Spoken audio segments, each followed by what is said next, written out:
Good day everyone, welcome to Indian defence academy.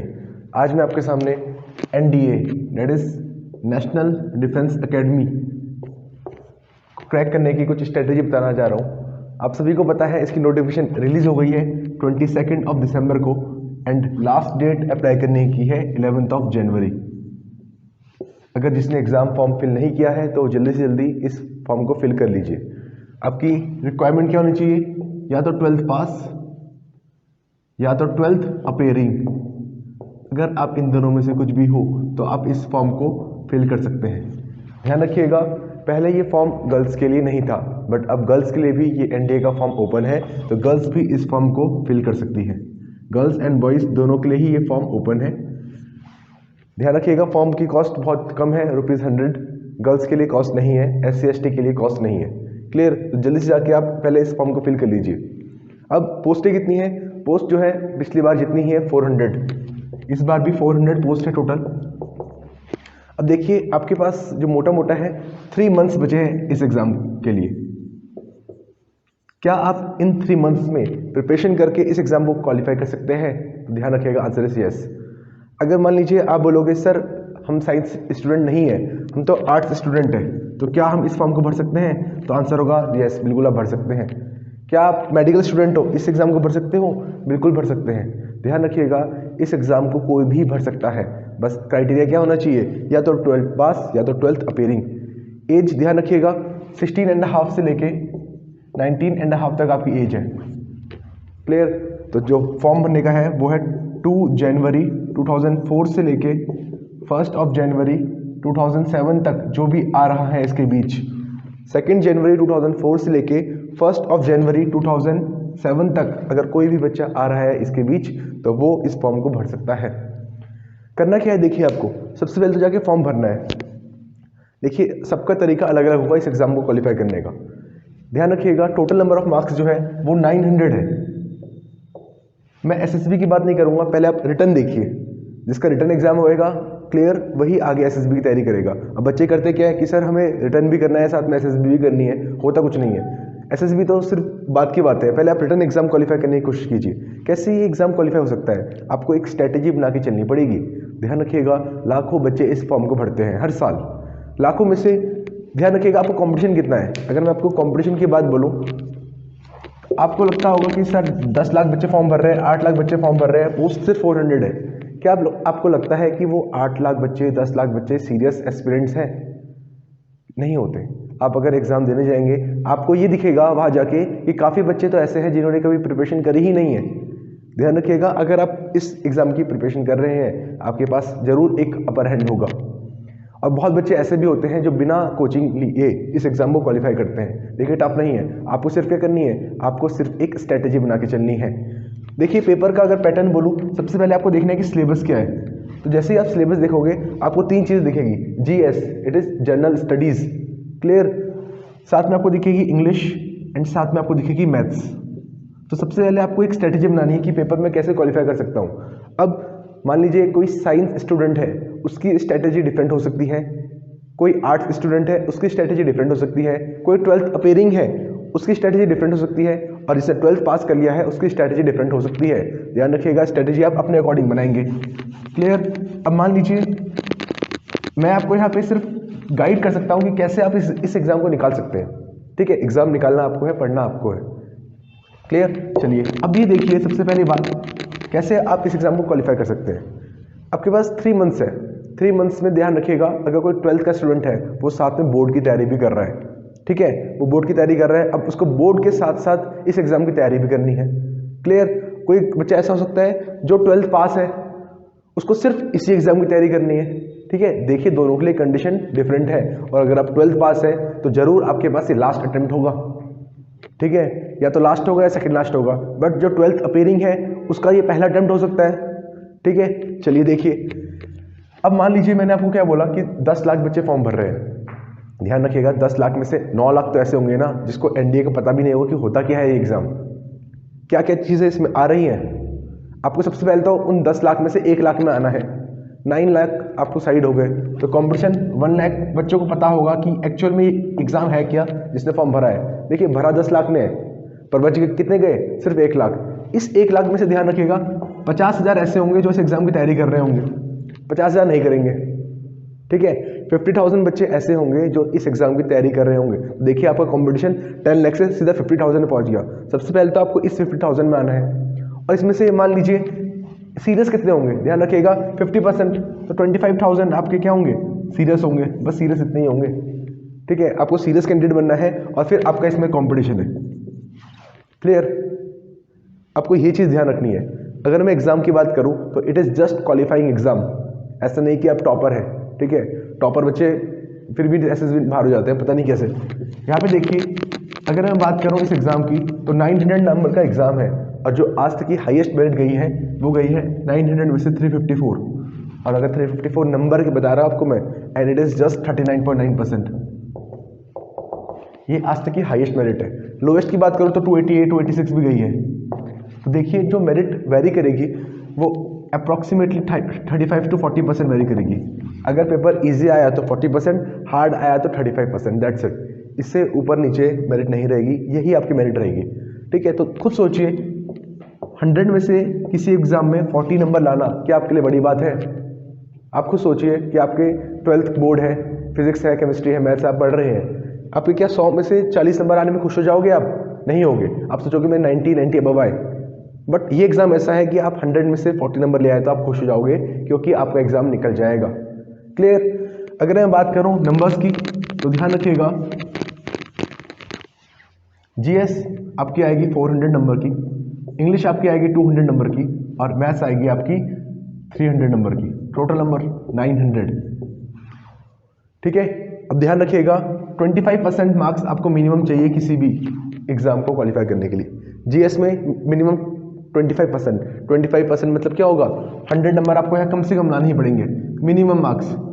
Merit में तो बाद में आओगे, पर सबसे पहले मिनिमम मार्क्स इतने आपको स्कोर करने ही पड़ेंगे कि आपका ये एग्जाम निकल जाए। ऐसा नहीं कि आपके मैथ्स में तो 300 में से 300 आ गए, जीएस में आपके डब्बा गुल है, ऐसा नहीं चलेगा, क्लियर। आपको करना क्या है, आपको सबसे पहले एक मिनिमम मार्क्स स्कोर करने हैं। 100 मार्क्स मिनिमम रहेंगे जीएस के लिए, 25% है, यहाँ पे कितने रहेंगे 50, क्लियर। यहाँ पे कितने रहेंगे आपके 80, क्लियर, अराउंड 80 रहेंगे। अब ध्यान रखिएगा अगर मैं बात करूं 100 80 अराउंड 250 नंबर बैठ जाते हैं। ध्यान रखिएगा ये मिनिमम मार्क्स है, ये आपके मिनिमम मार्क्स है, और अगर आप एक सीरियस कैंडिडेट है तो आप कितने स्कोर कर सकते हैं, ठीक है।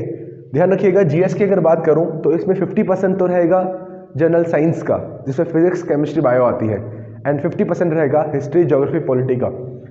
साइंस वाला बच्चा गलती यही कर जाता है कि वो हिस्ट्री ज्योग्राफी पॉलिटी में बिल्कुल ध्यान नहीं देता, करंट अफेयर्स में बिल्कुल ध्यान नहीं देता। देखिए ज़्यादा नहीं पढ़ना आपको, अगर आप थोड़ा बहुत भी पढ़ के जाएंगे तो कम से कम इजी क्वेश्चन कर पाएंगे, ठीक है। जो इजी क्वेश्चन है, जो हर कोई कर रहा है, वो आप नहीं छोड़िए, ठीक है। मैं आपको बताऊंगा क्या चीज़ें होंगी। देखिए जीएस में कोई भी बच्चा आराम से स्कोर कर जाएगा 200 नंबर, बहुत ईजिली बता रहा आपको मैं, ठीक है। अगर आपने पढ़ रखा है तो इजीली आप 200 नंबर यहाँ पे स्कोर कर जाएंगे। इंग्लिश की बात करूँ तो 100 नंबर आप बहुत इजीली स्कोर कर जाएंगे। इंग्लिश में रीडिंग कॉम्प्रिहेंशन आएगा, जो अभी तक आपने पढ़ रखा है, वो कैब आएगी, क्लियर, और साथ में क्या आएगी आपकी ग्रामर। अब यहाँ पे बात करूँगा मैथ्स की, तो अगर मैथ्स आपकी अच्छी है कमज़ोर है वो आप पे डिपेंड करता है। कोई बच्चा ऐसा होगा जो 100 भी करेगा, कोई ऐसा होगा कोई 200 भी करेगा। तो मुझे नहीं लगता कि 300 में से 100 स्कोर करना बहुत बड़ी बात है, बहुत इजीली स्कोर हो जाएगा, और ये अचीवेबल टास्क है। आप नंबर देखेंगे तो 400 नंबर बन रहे हैं, और 400 नंबर में ये एग्ज़ाम आपका इजीली क्लियर हो जाएगा, इससे से गारंटी है, क्लियर। इससे से गारंटी है कि भाई 400 नंबर आ गए आपके तो एग्ज़ाम क्वालिफाई है। और देखिए ये टास्क ज़्यादा हार्ड नहीं है, क्लियर। आपको करना क्या है, सबसे पहले देखिए मेन फोकस रखना है कि मेरे 3 सब्जेक्ट है, जीएस, इंग्लिश एंड मैथ्स। अब जो 12th बोर्ड वाला बच्चा है, जिसका 12th में बोर्ड है, ध्यान रखिएगा वो अपने ज़्यादा ध्यान मैथ्स में दे, क्लियर। जो साइंस स्टूडेंट है वो अपना ध्यान मैथ्स में दे, क्योंकि बोर्ड की तैयारी भी हो जाएगी, आपकी एनडी की तैयारी भी हो जाएगी। यहाँ पे ध्यान रखिएगा मैथ्स जो आती है वो 11th एंड 12th तक की आती है, 11th एंड 12th की आपकी मैथ्स आएगी, क्लियर। अब ध्यान रखिएगा जो कोई कॉमर्स वाला बच्चा है, आर्ट्स वाला बच्चा है, उसको ये मैथ्स अलग से पढ़नी पड़ेगी, उसके सिलेबस में नहीं है बट उसको पढ़नी पड़ेगी। जो 12th पास वाला बच्चा है उसके लिए ज़्यादा इजी है। क्यों इजी है, उसने मैथ इंग्लिश जीएस अभी तक थोड़ा बहुत पढ़ लिया होगा। अगर वो एग्जाम की तैयारी कर रहा है तो उसको सिर्फ क्या करना है, चीज़ों को रिवाइज करना है, कोई नई चीज़ नहीं पढ़ी है, आप उसी को रिवाइज कीजिए। जो क्या बच्चे हैं 12th पास वाले बच्चे हैं और जिन्होंने पहले पढ़ रखा है। देखिए होगा क्या, अगर मैं बात करूँ सिलेबस की सबसे पहले बात करूंगा जीएस की। मैंने आपको बताया जीएस 400 नंबर का है, number of questions 100, number of questions 100, it means 100 into 4, 400 number. Each question कितने नंबर का है? 4 नंबर का है। क्लियर? अब ध्यान रखिएगा, यहाँ पे जीएस में आपकी साइंस का पोर्शन है एंड साइंस में फिजिक्स, केमिस्ट्री, बायोलॉजी। करना क्या है आपको, जो आपने आज तक पढ़ रखा है क्लास 6 टू क्लास 10th, कुछ पार्ट ऐसा है जो 11 12th का भी है, आपको उन सबको कंबाइन करना है बस यहाँ पे। ठीक है? आप कैसे कंबाइन कर सकते हो, ये चीज़ आपके ऊपर डिपेंड है। आपको कुछ नया नहीं पढ़ना, आप उसी को कंबाइन कीजिए। ठीक है? रिवाइज कीजिए उसी चीज़ को। साइंस के बाद आपका जो आर्ट्स का पोर्शन आता है उसमें आपका क्या है, हिस्ट्री, ज्योग्राफी, पॉलिटी। ध्यान रखिएगा, पॉलिटी मेंशन नहीं है आपके सिलेबस में, बट पॉलिटी क्वेश्चंस आते हैं। 5 to 6 क्वेश्चंस आपके पॉलिटी के आएंगे, साथ में आप इनको करंट अफेयर्स से सप्लीमेंट करेंगे। तो आपकी ये 7 चीज़ें हैं। क्या कीजिए, देखिए सबसे अच्छी स्ट्रैटेजी यही है, एक सब्जेक्ट उठाइए। फिजिक्स जैसे आपने उठाया तो आपने फिजिक्स कंप्लीट कर लिया। क्लियर? फिजिक्स कंप्लीट कर लिया, आपने उसी को रिवाइज करते रहे, अलग से कुछ नहीं पढ़ना। इसके बाद आपने क्वेश्चंस लगाए, आपने मॉक टेस्ट लगाए, आपने रेगुलर क्वेश्चंस लगाए। सबसे ज़्यादा जो जरूरी है वो मॉक टेस्ट है। ध्यान रखिएगा, बिना मॉक टेस्ट के आपका एग्जाम नहीं निकलेगा। आपने पढ़ लिया चीज़ों को, बट आपको ये नहीं पता कि उसको आपको इंप्लीमेंट कैसे करना है, तो उस चीज़ का कोई फायदा नहीं है। इंप्लीमेंटेशन जरूरी है। ध्यान रखिएगा, आप गवर्नमेंट कितनी स्कीम्स निकालती है, गवर्नमेंट बहुत स्कीम्स निकालती है, बट इंप्लीमेंट कितनी होती है वो देखिए। इंप्लीमेंटेशन मस्ट है, विदाउट इंप्लीमेंटेशन कोई फायदा नहीं है। क्लियर? एग्जीक्यूशन आपको करना ही पड़ेगा। करना क्या है, प्लान बना लिया आपने आज। हाँ, आप सोचोगे कि 1 जनवरी आ गया, 1 जनवरी को मैंने पूरा क्या कर लिया, प्लान बना लिया कि ऐसे करके मैं करूँगा, पर क्या आप उसको इंप्लीमेंट कर पा रहे हैं? आप ये चीज़ देखिए। ठीक है? चलिए, आपने क्या किया, फिजिक्स उठाया, कंप्लीट कर लिया, केमिस्ट्री उठाया, डिवाइड कर लिया कि भाई 10 डेज में फिजिक्स कर लूँगा, 10 डेज में केमिस्ट्री कर लूँगा एंड 10 डेज में बायोलॉजी कर लूँगा। अचीवेबल है। क्लियर? 1 मंथ 10 डेज में हिस्ट्री करूँगा, 10 नहीं चलो 15 लग जाएंगे अगर मैं साइंस स्टूडेंट हूँ तो, 15 लग जाएंगे ज्योग्राफी में, 15 लग जाएंगे पॉलिटी में। फिर भी देखिए 2.5 महीना हो रहा है, आगे 15 दिन रिवाइज कर लिया, 3 मंथ्स कंप्लीट। ये आपने जीएस की स्ट्रेटजी बना ली। इंग्लिश के लिए क्या किया, रोज सुबह उठे, आपने 5-10 वर्ड्स याद करें, क्योंकि वोकैब ध्यान रखिएगा, वोकैब बहुत इंपॉर्टेंट है एनडी एग्जाम में। बिना वोकैब के भी एग्जाम नहीं निकलेगा, क्योंकि वोकैब के ज़्यादा क्वेश्चंस आते हैं। क्लियर? और देखिए इंग्लिश की बात करूँ तो इंग्लिश में नंबर ऑफ क्वेश्चंस कितने हैं आपके, सिर्फ 50 है, बट इंटू 4 है। 50 क्वेश्चंस में से 10 क्वेश्चंस आपके वोकैब के हैं। वोकैब याद करनी आपको बहुत जरूरी है। 10 क्वेश्चन का मतलब 40 नंबर आप नहीं छोड़ सकते। 40 नंबर ऊपर या 40 नंबर नीचे बहुत ज़्यादा आपको क्या कर देगा, एक क्रिएट कर देगा आपके में। क्लियर? बहुत मार्जिन क्रिएट कर देगा ये 40 नंबर। इंग्लिश में भी क्या करोगे, सुबह उठोगे भाई 10 वर्ड डेली की याद करें, एक रीडिंग कॉम्प्रिहेंशन लगा लिया, और साथ में क्या किया आपने, ग्रामर पढ़नी स्टार्ट करी। नाउन किया स्टार्ट, एक हफ्ते में नाउन कर लिया, दूसरे हफ्ते प्रोनाउन कर लिया, ऐसे करके अपनी स्ट्रैटेजी बना के इंग्लिश का सिलेबस भी कंप्लीट कर लिया। तो सबसे पहले आपका टास्क ये होगा कि अपना सिलेबस कंप्लीट कीजिए। देन मैथ्स की बारी आई। अब मैथ्स ऐसा हो सकता है किसी को बहुत टफ लगती है, किसी को बहुत ईजी लगती है। जो इसका 11th-12th में मैथ्स थी वो मैथ्स कर लेगा, जिसकी 11th-12th में मैथ्स नहीं थी, पहली बात देखिए खुद से नहीं कर पाओगे आप। 11th-12th की मैथ्स है, खुद से नहीं कर पाओगे, या तो कोई कई ट्यूशन लगा लो लोकल, या कोई कोचिंग ज्वाइन कर लो, वो आपकी मर्जी है। या यूट्यूब में बहुत सेशंस पड़े हैं, अब 3 महीने में आप उसको कंप्लीट कर लीजिए। ठीक है? या तो हमारे यहाँ कोचिंग चल रही है ऑनलाइन ऑफलाइन दोनों क्लासेस, अब यहाँ से कर लीजिए, वो आपकी मर्जी है। क्लियर? आप कहीं से भी कर सकते हैं, ये आपकी मर्जी है, सोर्स आपका होगा जहाँ आपको पसंद आ रहा है। मैं बच्चों को ये भी बोलता हूँ, कोचिंग ज्वाइन करते वक्त आप एनडीए की तैयारी कर रहे हैं, आप क्या देखिए कहाँ पर जीएस, इंग्लिश, मैथ्स, ये तीनों चीज़ अच्छी पढ़ाई जाती है, आप वहाँ जाइए।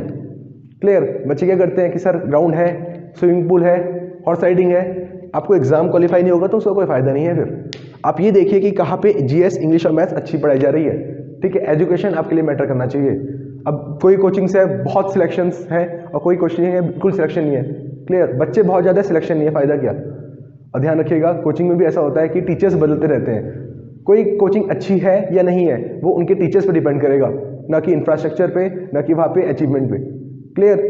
चलिए देखिए जीएस, इंग्लिश, मैथ्स की बात करूं, फिर मान लीजिए कैलकुलस है, आपको ऐसा हो सकता है कि 15 to 20 डेज लग जाए, प्रोबेबिलिटी है 1-2 दिन में हो जाएगा। क्लियर? स्ट्रेट लाइन है 3 या 4 डेज लग सकते हैं। तो टॉपिक वाइज आपको डिवाइड करना है कि भाई इसमें कितने दिन लग जाएंगे, और आपको एक ऐसी स्ट्रेटेजी बनानी है। देखिए मैं यहाँ पे पूरा टाइम टेबल नहीं बना सकता आपके लिए, आपको खुद बनानी है कि 30 डेज में 13 to 3, क्लियर, डिवाइड कर लीजिए 3 पार्ट में। 90 डेज में आप कैसे पूरा सिलेबस कंप्लीट कर लेंगे। उसको 90 भी ना करके मेरे हिसाब से अगर आप 75 डेज में कवर कर ले तो बहुत बेटर है। क्यों बेटर है? क्योंकि बाकी दिन आपको रिवीजन के मिल जाएंगे। ठीक है, आपने एक कहावत सुनी होगी, हार्ड वर्क इज की टू सक्सेस। यहाँ पे आप कहावत थोड़ी चेंज कर लीजिए, हार्ड वर्क के साथ साथ रिवीजन इज की टू सक्सेस। अगर आपको कंपटीशन एग्जाम निकालना है तो आपको रिवीजन करना ही पड़ेगा। Revision is must, without revision आप इस एग्जाम को नहीं निकाल सकते। ठीक है, मैं गारंटी के साथ बोल सकता हूँ, मान लीजिए फिजिक्स केमिस्ट्री सबने पढ़ी है 10 तक, पर क्या कितनों को याद है? वही क्वेश्चंस आने हैं। ठीक है, और ध्यान रखिएगा एनडीए के एग्जाम में कुछ क्वेश्चंस ऐसे हो गए जो डेफिनेट है। मान लीजिए रे डायग्राम है, एक क्वेश्चन आएगा ही आएगा उसका। पिछले 2 साल से यूनाइटेड नेशन का क्वेश्चन आ रहा है, क्लियर। पिछले 2 साल से यूनाइटेड नेशन क्वेश्चन आ रहा है, क्लियर। एक क्वेश्चन स्पोर्ट्स का आ जाता है। कुछ क्वेश्चंस ऐसे हैं जो कि डेफिनेट है, क्वेश्चन आएंगे ही आएंगे, क्लियर। आपको करना क्या है? सबसे पहले सिलेबस कंप्लीट करना है 75 डेज में। सिलेबस कंप्लीट करने के बाद प्रीवियस ईयर क्वेश्चंस देखने हैं। अब देखिए आपका सिलेबस कंप्लीट हो गया है, क्लियर। सिलेबस कंप्लीट के बाद प्रीवियस ईयर क्वेश्चंस देखने हैं कि क्वेश्चंस किस टाइप के पूछे जा रहे हैं एग्जाम में, क्लियर। अब आपको उसी टाइप के क्वेश्चंस को आगे कंटिन्यू करना है, क्लियर। और साथ में क्या करना है आपको? साथ में आपको मॉक टेस्ट देने हैं। जितने आप मॉक टेस्ट दें, जितने आप क्वेश्चन सॉल्व करें, उतना आपके लिए अच्छा है, क्लियर। चलिए आगे देखिए और क्या कर सकते हैं इसमें आप। अब मान लीजिए आपका सिलेबस कंप्लीट हो गया 75 डेज में। अब फिर आप स्ट्रेटेजी बना लीजिए कि भाई मैं 2 दिन में फिजिक्स रिवाइज कर लूंगा, 2 दिन में केमिस्ट्री रिवाइज कर लूंगा, 2 दिन में बायोलॉजी रिवाइज कर लूंगा, और साथ में उसके क्वेश्चंस लगा लूंगा। प्रीवियस ईयर क्वेश्चन देखूंगा। प्रीवियस ईयर क्वेश्चंस देखने मस्ट है कि क्वेश्चन किस टाइप के आ रहे हैं। कभी ऐसा होता है कि मैथ्स का पेपर बहुत टफ आ गया, कभी ऐसा होता है कि मैथ्स का क्वेश्चन पेपर इजी आ गया, कभी ऐसा होता है जीएस का टफ आ गया, कभी ऐसा होता है इंग्लिश का टफ आ गया। तो ये यूपीएससी है, ध्यान रखिएगा। एनडी का एग्जाम भी कौन कंडक्ट कर रहा है? UPSC, union public service commission. और यूपीएससी का कोई भरोसा नहीं है कि वो पैटर्न में कब चेंज ले आए, क्लियर। कभी ऐसा हो सकता है कि हिस्ट्री के क्वेश्चन है ही नहीं एंशिएंट के, और कभी ऐसा हो सकता है कि 10 क्वेश्चन हिस्ट्री के आ गए। तो पहली बात, आपको कोई टॉपिक छोड़ना नहीं है, छोड़ेंगे तो नुकसान में जाएंगे। ऐसा हो सकता है कि जो टॉपिक आपने छोड़ दिया उसी के ज़्यादा क्वेश्चन आ गए। एक बार हुआ कि गवर्नर के बहुत सारे क्वेश्चन आ गए, 4 या 5 क्वेश्चन सिर्फ गवर्नर के आ गए। मान लीजिए जिसने गवर्नर पढ़ा ही नहीं, उसको वो कैसे अटेम्प्ट कर लेगा? तो टॉपिक कोई नहीं छोड़ना। टॉपिक आप पढ़िए, कंसाइज फॉर्म में लिखिए, याद कीजिए, ठीक है। याद करने की जिम्मेदारी है आपकी, क्लियर। समझिए, याद कीजिए, क्लियर, यस। अब ध्यान रखिएगा 10 अप्रैल को एग्जाम है, तो कोशिश कीजिएगा कि 31 मार्च तक आपका सब कुछ कंप्लीट हो जाए। 10 डेज आपको रिवाइज करने हैं, टेस्ट लगाने हैं, क्वेश्चंस लगाने हैं, जितने आप लगा सकते हैं, तो क्लियर। और 9 अप्रैल को कुछ नहीं पढ़ना, ये नहीं कि एक दिन पहले पढ़ रहे हो। ध्यान रखिए कंपटीशन है, इसमें आपकी नॉलेज क्या काम आएगी? जो आपने बचपन से लेके आज तक पढ़ा है वही नॉलेज काम आएगी। अब स्कूल में क्या होता था कि एग्जाम है, एक दिन पहले पढ़ लिया काम हो जाएगा, बट नहीं, यहाँ पे क्या होगा? जो आपने पूरा बचपन से लेके आज तक किया है उसी को आपको कंपाइल करना है, क्लियर। चलिए, ऑल द बेस्ट आपके एग्जाम के लिए। 10 अप्रैल को आपका एग्जाम है। मैं कोशिश करूंगा यहाँ से कुछ चीज़ें आपको साथ साथ बताते रहूँ। Thank you so much.